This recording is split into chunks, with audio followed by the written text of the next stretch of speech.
Chuyện lạ một phút. Ca cuối đêm muộn. Nhà xưởng im phăng phắc, đèn neon nhấp nháy tạch tạch. Tôi ngồi dựa cột, mệt quá, ngủ quên lúc nào không hay. Một tiếng két két kim loại kéo dài. Tôi mở mắt, không khí lạnh hơn hẳn.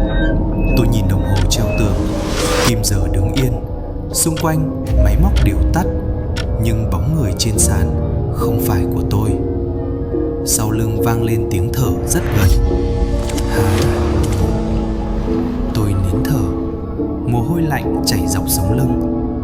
Một giọng khàn đục sát tai: ca này chưa hết đâu. Đèn vụt tắt. Trong bóng tối, tôi thấy hàng chục bóng người mặc đồ công nhân đứng xếp hàng, đầu cúi gục. Tất cả đồng loạt quay sang nhìn tôi.